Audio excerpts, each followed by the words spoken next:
दीवार पर टंगी सास। पंजाबी में कहावत है, सास चंगी होवे या ते दीवार ते टंगी होवे। संगीता की शादी भी एक ऐसे ही घर में होती है जहां उसकी सास दीवार पर टंगी होती है। ससुर और पति शादी के पहले दिन उसे सास के फोटो के सामने ले जाते हैं, जहां ससुर जी कहते हैं, बेटा बेटा संगीता, ये तुम्हारी सास थी, बहुत नेक और भली, लेकिन थोड़ी गुस्सैल थी। गुस्सा आने पर सब तहस नहस कर देती थी, पर अब ये इस दुनिया में नहीं है। हाँ संगीता, माँ होती तो तुम इनकी कोई बात टाल नहीं सकती थी, वरना तो माँ घर में भूचाल ले आती।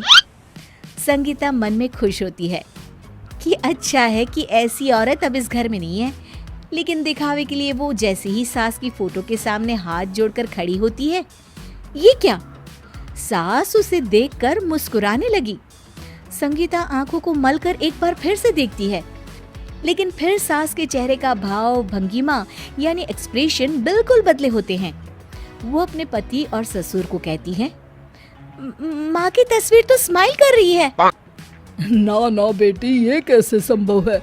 जरूर तुम्हें कोई गलती हुई होगी, ऐसा कैसे हो सकता है? लगता है तुम शादी की सारी फॉर्मेलिटी करते करते थक गई हो, तुम्हें आराम की जरूरत है संगीता। खैर, सारे संगीता की बात को इग्नोर कर कमरे में चले जाते हैं।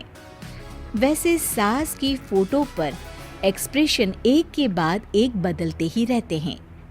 सुबह होती है, पति और ससुर को काम पर भेजकर संगीता कमरे की सफाई करने में लग जाती है कि तभी उसे आवाज आती है, टेबल ठीक से साफ करो। ऐसे भी कोई टेबल साफ करता है? इससे अच्छा तो ये गंदा ही था। किसी औरत की आवाज सुन संगीता दंग रह जाती है और सोचने लगती है कि आवाज कहाँ से आई। आवाज को नजरअंदाज कर वो फिर से अपना काम करना शुरू करती है, लेकिन इस बार तो आवाज बिल्कुल उसके कान के पास से आती है। मेरा घर है ये, जब तक मैं थी चमका कर रखती थी, हर एक चीज शीशे की तरह थी। तुम्हें तो ना सफाई आती है ना कुछ पता है। क्यों तुम्हें मेरे घर की जिम्मेदारी दे दी गई है? पता नहीं तुम में मेरे बेटे को क्या दिखाई दिया। मैं होती तो एक से बढ़कर एक लड़कियों की लाइन लगा देती।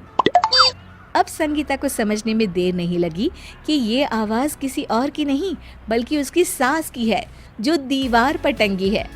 वो उसके पास जाती है और कहती है, नमस्ते सासू माँ, मुझे तो कल ही लग रहा था कि दीवार में कुछ काला है। वो दीवार नहीं, दाल होती है पगली। सही पकड़े हैं सासू माँ। तो क्या हो गया आपको जो आप यहाँ भी चैन से नहीं बैठी हैं?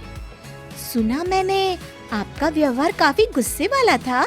चुप रह तू, ज्यादा बकर बकर ना कर। घर का काम करना तो आता नहीं, आई है मुझसे बहस करने। हाँ देखिए सासू माँ, मैं आपसे साफ साफ कह देती हूँ, मुझसे पंगा लेने की कोशिश मत करिएगा। तभी पीछे से संगीता का पति आता है। अरे संगीता, किससे बात कर रही हो? कौन है वहाँ? संगीता की सास की फोटो फिर से पहले जैसी हो जाती है। आपकी माँ से कह रही थी कि मुझे काम करना आता।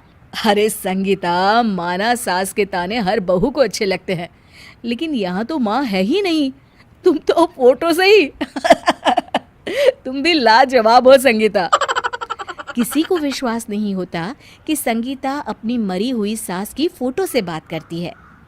वहीं आए दिन संगीता की सास संगीता को किसी न किसी बात पर आते जाते ताने देती। संगीता को भी अब सास के तानों और उनसे बात करने की आदत हो गई। वो कभी खानदान की कहानी तो कभी तीज त्योहार कैसे मनाए या किसी व्यंजन की रेसिपी सास से ही पूछती। सारा दिन घर में अकेली संगीता की सास अब उसके लिए तानों के साथ पक्की साथी की तरह भी रहने लगी थी, जो किसी और को नहीं बल्कि संगीता को ही सुनाई देती। तो देखा आपने, सास बहू का रिश्ता हर रिश्ते से ऊपर होता है, फिर चाहे वो खट्टा हो या मीठा।